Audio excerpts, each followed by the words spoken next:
transportons vers l'ouest de la Matapédia, plus précisément à Sébec, pour l'annonce d'une bonne nouvelle, le dévoilement d'un super projet, les résidences de la Seigneurie. Bonjour à vous tous. Le projet que nous présentons aujourd'hui, tout d'abord, le projet de la résidence de la Seigneurie était porté par l'OMH de Sébec depuis 2012.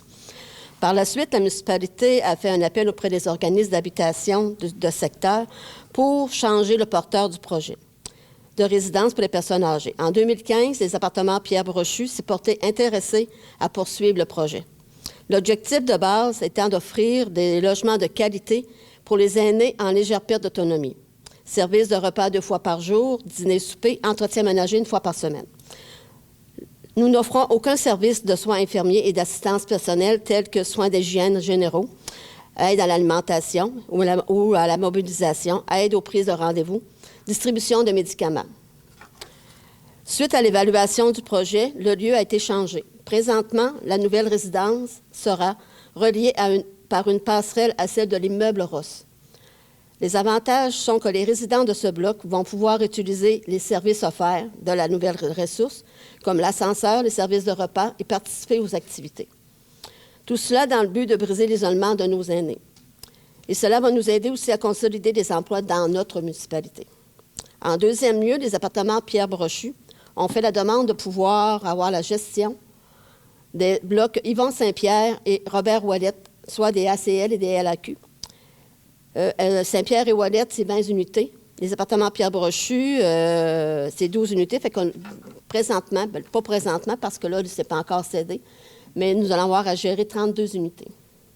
Ce qui fait un ensemble de 32 unités qui sera géré par les appartements Pierre Brochu. Pour la résidence de Seigneurie, il nous reste encore une étape très importante à franchir, soit l'engagement définitif pour nos 18 unités. Une campagne de financement sera organisée prochainement. Le travail qui a été accompli, ce n'est pas juste une seule personne qui l'a fait. L'aboutissement de ce dossier est un travail d'équipe.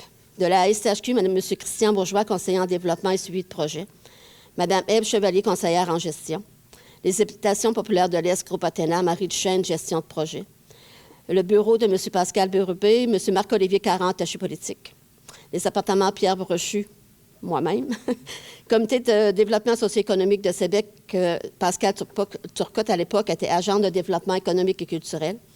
Au niveau de la MRC, où nous avons Mireille Ché, conseillère en développement des affaires. La conception des plans, la firme Goulet et Le Bel architecte. Stantec Ingénierie, Thomas Coulombe, ingénieur chargé de projet. Puis au niveau de la municipalité de l'urbanisme, Vincent Aubin, inspecteur municipal. J'aimerais dire un gros merci à vous tous. Nos efforts ont été récompensés. Il nous reste encore du travail, mais ensemble, on va y arriver. Je voudrais souligner aussi, parce qu'au début, c'était l'OMH qui était porteur du projet, Mme Chantal Dupéré, présidente, et Sylviane Larocque de l'OMH, organisme qui a initié ce projet. Vous êtes présidente du conseil d'administration des immeubles Pierre Brochu. Pouvez-vous me dire pourquoi ça a été si long avant que le dossier aboutisse? C'est parce qu'au début, en 2012, c'était l'Office municipal d'habitation de Sébec qui apportait le dossier. Mais suite à l'incendie qu'il y avait eu à l'Île-Verte, beaucoup de dossiers avaient resté sur la tablette. Fait qu'à ce moment-là, nous, les appartements Pierre Brochu, on leur a repris le dossier en 2015. Fait qu'à ce moment-là, on l'a repris vraiment du début. Fait que, puis on l'a changé vraiment de place aussi.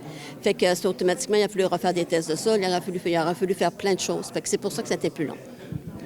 Et ce qui s'est passé finalement là, avec la fermeture de la résidence qu'il y avait avec les personnes âgées ici à Sébec, est-ce que c'est venu influencer un peu votre projet ou c'est resté tel quel? Non, ça n'a pas influencé notre projet. Notre projet était fait de cette façon-là. La résidence Georges Fournier, c'est une ressource intermédiaire. Nous, ce n'est pas une ressource intermédiaire.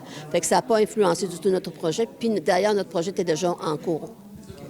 Ça concerne combien de personnes âgées, cet immeuble? Bien, normalement, on va avoir 18 appartements. Fait qu'automatiquement, on a 2 appartements qui c'est des 4. Ça veut dire qu'on va avoir environ 36 personnes. Là. Okay. Voilà. 36 nouvelles personnes qui peuvent intégrer? 18 plus 4, 22. 22 personnes qui vont être capables de rester à l'intérieur de la nouvelle résidence. Et on parle de personnes avec une autonomie, là. Oui, oui, c'est des personnes semi-autonomes, il n'y a aucun problème. C'est des personnes qui restent présentement dans leur maison, puis qui veulent vraiment avoir un lieu aussi plus sécuritaire, tout ça. Fait que ça, c'est vraiment pour ces gens-là. Bonjour tout le monde, bienvenue à Sébec. Merci d'être là. On aime ça souvent, des bonnes nouvelles. C'est une nouvelle qui prévaut depuis, vous avez compris, 2012. C'est un projet qui avance, qui, à un moment donné, a subi certains reculs, des modifications de toutes sortes.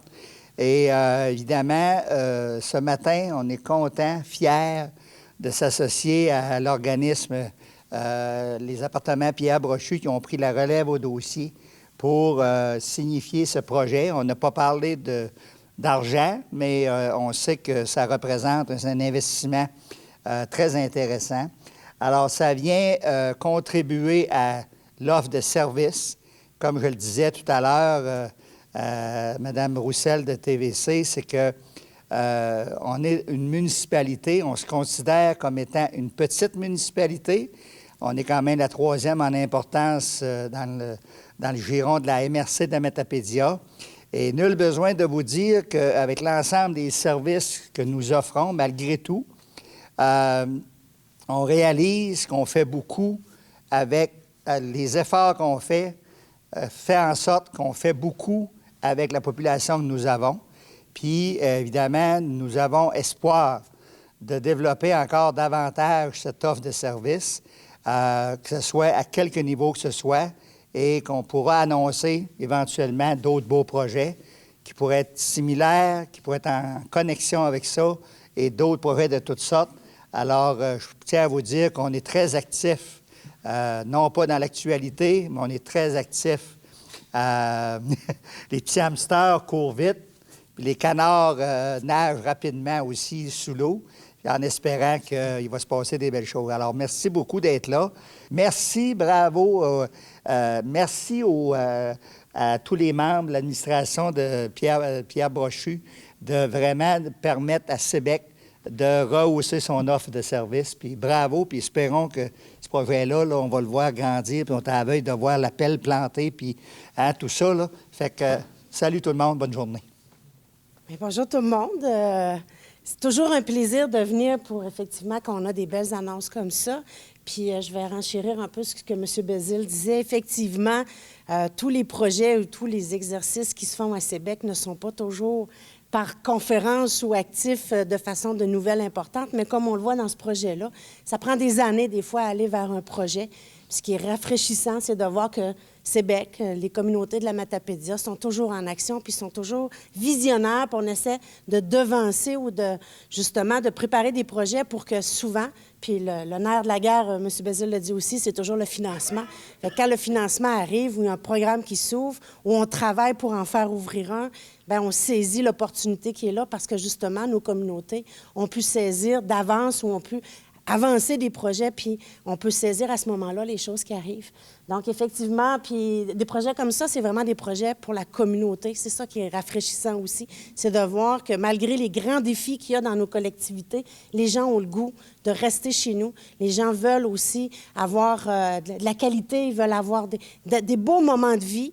Et je pense que des installations comme celle-là, ça permet ça, puis ça permet à nos jeunes familles aussi d'avoir accès à des maisons ou avoir accès à des propriétés qui fait que c'est pas négligeable non plus parce que on aime ça prendre soin de nos aînés, mais on aime aussi avoir des jeunes familles. Fait que je pense que c'est justement le cycle qui est par un projet comme celui-là qui est enclenché. Alors, bravo à tous ceux qui ont travaillé. Des fois, de changer ou de prendre le temps de faire un projet, c'est aussi gagnant pour l'avenir. Puis moi, je vous félicite. Puis évidemment, on l'a dit, la MRC est en accompagnement. Je pense que c'est ça notre rôle, puis on va continuer de l'être aussi. Quand il y a des beaux projets, il y a des bons projets, on aime ça être là, mais on aime aussi accompagner nos gens, mais pour que justement la Matapédia fleurisse un peu partout. Fait bravo, chapeau, puis je pense que c'est bien qu'on n'a pas fini de travailler ensemble. Bonne journée.